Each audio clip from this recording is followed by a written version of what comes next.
पांचों बच्चे कपकपा रहे थे क्योंकि उनकी माँ अपने ही प्रेमी के ऊपर टूट पड़ी थी और पेचकस से उसके सीने पर ताबड़तोड़ वार कर रही थी। पेचकस से वार करने के बाद जो खून था उसकी धारा बच्चों के सामने गिर रही थी और माँ बस हैवान दरिंदी बन चुकी थी। और कुछ ही देर के बाद वो बड़े से पत्थर से अपने ही प्रेमी के सर को कुचल डालती है। उसने अपने प्रेमी की हत्या कर दी थी। बच्चे खड़े हुए ये नज़ारा देख रहे थे और उसके बाद वो 8 घंटे तक अपने प्रेमी की लाश के साथ जो करती है वो बैठकर बच्चे भी देखते रहती हैं। 8 घंटे तक बच्चे वहाँ से गुमसुम हिलते नहीं हैं, बस वहीं पर खड़े रहते हैं।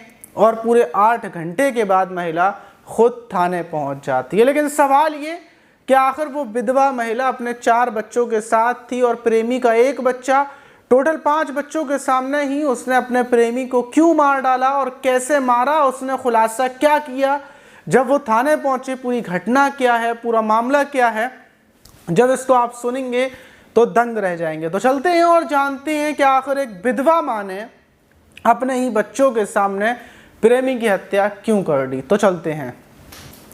तो दोस्तों मेरा नाम माज है, उम्मीद है कि आप सब अच्छे होंगे, सुरक्षित होंगे। और जो आज की घटना है वो हमारे देश की राजधानी दिल्ली की है और दिल्ली का एक इलाका है मुकुंदपुर इलाका। मुकुंदपुर थाना भी है, मतलब उसी थाने का नाम है।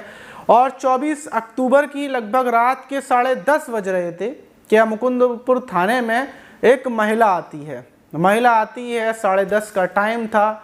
और आने के बाद जो सिपाही थे उनसे बोलती है कि यहाँ पर जो यहाँ के थाने के सबसे बड़े इंचार्ज हैं वो कौन है। सिपाही पूछता है आपको दिक्कत क्या है, आप ये बताइए। तो महिला बोलती है कि मैं कत्ल कर आई हूँ अपने प्रेमी का। तो फ़ौरन थोड़ी देर के लिए जो सिपाही था उसको लगता है कि ये महिला मजाक कर रही है, क्योंकि अगर ये कत्ल कर आई होती तो इतने सुकून से नहीं आती। तो वो बोलता है सही सही बताओ कि आखिर मामला क्या है। तो वो फिर बोलती है कि मैं अपने प्रेमी का कत्ल कर आई हूँ और मैं सरेंडर करने के लिए आई हूँ। जो यहाँ के कोतवाल हैं उनसे मुझे मिलवा दो।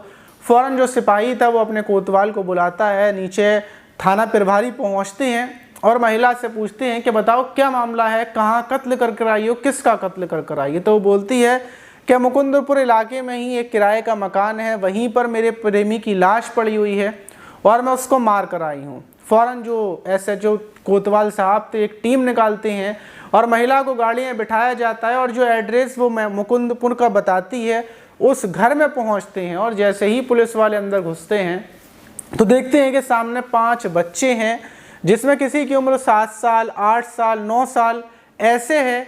4 लड़के और एक लड़की है जो वहीं पर खड़े हुए हैं। उसमें से कुछ बच्चे रो भी रहे हैं और सामने ही उनके एक युवक की लाश पड़ी हुई है जिसका सर पूरे तरीके से कुचला हुआ है और खून जमा हुआ है। देखकर लग रहा है कि काफ़ी घंटों पहले हत्या की गई है और शरीर पूरे तरीके से छलनी हो रहा है। चाकुओं के वहीं पर पूरे में खून ही खून है। पुलिस वाले देखकर घबरा जाते हैं। फौरन जो कोतवाल साहब थे बड़े बड़े अधिकारियों को सूचना देते हैं कि एक महिला ने प्रेमी की हत्या कर दी। लेकिन मामला क्या है कि ये 5 बच्चे हैं और ये प्रेमी कौन है। सबसे पहले बॉडी को उठाया जाता है, पोस्टमार्टम के लिए भेज दिया जाता है। बच्चे सहमे हुए थे क्योंकि उनके सामने ही महिला ने उस युवक का कत्ल किया था। अब महिला से जब पूछताछ की जाती है कि आखिर तुमने इसका कत्ल क्यों किया, तुम कौन हो, तो महिला बताती है कि आज से 15 साल पहले मेरी शादी हुई थी एक शख्स से। मैं बिहार के खगड़िया ज़िले की रहने वाली हूँ और एक जो आदमी था वो दिल्ली का ही रहने वाला था जिससे मेरी शादी हुई थी। और शादी के बाद मैं दिल्ली में यहीं पर काम करती थी, मजदूरी करती थी। लेकिन 2018 में ही मेरे पति की मौत हो गई। पति की मौत के बाद मैं फैक्ट्री में नौकरी करती थी और जो मेरे 4 बच्चे हैं जिसमें 3 लड़के एक लड़की है, इनको पाल रही थी। ज़िंदगी यूं ही चल रही थी कि उसी बीच मेरी मुलाकात कंपनी में ही काम करने वाले साहिल से होती है। और जो महिला थी उसका नाम रीमा था। साहिल से मुलाकात होने के बाद दोस्ती होती है और साहिल बताता है कि उसका भी एक बेटा है जो 4 साल का है और वो भी बिल्कुल अलग रहता है। उसकी पत्नी उसको छोड़कर भाग गई है। अब दोनों की ज़िंदगी सेम होती है क्योंकि नीलम के 4 बच्चे और जो ये साहिल था इसका 1। तो फ़ौरन दोस्ती होने के बाद दोनों एक दूसरे के करीब आते हैं और फिर 2 साल पहले ही दोनों की मतलब मुलाकात 2 साल पहले हुई थी और फिर 2 साल से प्रेम कहानी चलने लगती है। कुछ महीने पहले दोनों फैसला करते हैं कि साथ में रहेंगे। अब नीलम साहिल के साथ रहना शुरू कर देती है एक कमरे के अंदर। जो ये साहिल था ये प्लम्बर था और जो नीलम थी वो फैक्ट्री में जॉब करती थी। अब एक बच्चा साहिल का, 4 बच्चे इसके, 5 बच्चों के साथ ये दोनों पति पत्नी की तरह रह रहे थे। लेकिन साहिल को शराब पीने का शौक था, ये शराब पीकर आता था और गंदी गंदी गालियां बच्चों को बकता था, और दूसरी बात नीलम को भी मारता पीटता था। शराब के नशे में किसी की सुनता नहीं था, और इन्हीं चीज़ों से परेशान होकर जो महिला है वो यहाँ से वापस 1 महीने पहले बिहार चली जाती है, अपने खगड़िया चली जाती है। और 3 दिन पहले ही ये वापस आई थी अपने बच्चों को लेकर, और वापस आने के बाद ये साहिल से बोलती है कि ऐसा है, अब तुम यहाँ से चले जाओ, तुम कहीं और रह लो, तुम मेरे साथ मत रहो, मैं अकेली रहूँगी अपने बच्चों के साथ, जैसे ज़िंदगी मेरी पहले थी वैसे ही रहूँगी, क्योंकि तुम शराब पी कर आते हो, मेरे बच्चों को गालियाँ देते हो, और ये मुझे मंजूर नहीं है, ये बर्दाश्त नहीं है, बहुत बर्दाश्त कर लिया, अब ख़त्म करते हैं, क्लियर करते हैं। ये बात होती है, साहिल विवाद करता है, और विवाद होने के बाद ख़त्म हो जाता है। 3 दिन पहले विवाद हुआ था, 24 अक्टूबर को साहिल फिर शराब पीकर आ जाता है। सुबह सुबह ये शराब पीकर आ जाता है, और फिर वही हमेशा की तरह ये मेरे बच्चों को गालियां देने लगता है, मुझसे बुरी बातें करने लगता है। और फिर मैं साहिल से बोलती हूँ कि अब तुम यहाँ से चले जाओ, लेकिन ये जाने को तैयार नहीं था। ये बोलता है कि मैं यहाँ से बिल्कुल नहीं जाऊँगा, और तभी मेरा खून खौल जाता है। मैं वहीं पर जो पत्थर था बड़ा वाला वो साहिल के सर पर मारती हूँ, साहिल नीचे गिरता है, सारे बच्चे खड़े हो जाते हैं आकर, क्योंकि साहिल उनको बहुत मारता था, गाली बकता था।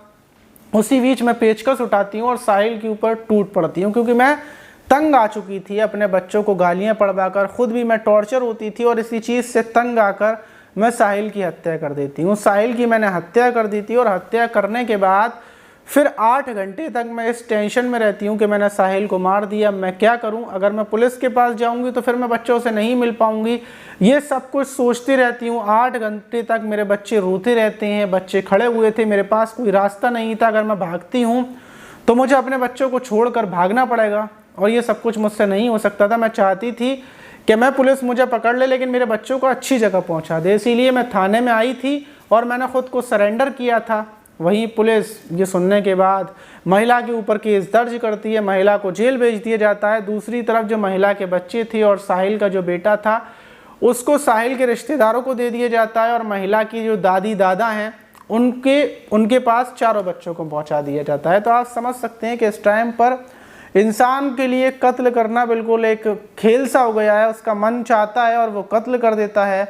तो अगर कत्ल करने का आपके भी दिमाग में ख्याल आता है, किसी को मारने का ख्याल आता है, तो ये ख्याल बिल्कुल गलत है, क्योंकि इससे आपकी भी ज़िंदगी बर्बाद हो जाएगी, उसकी भी हो जाएगी।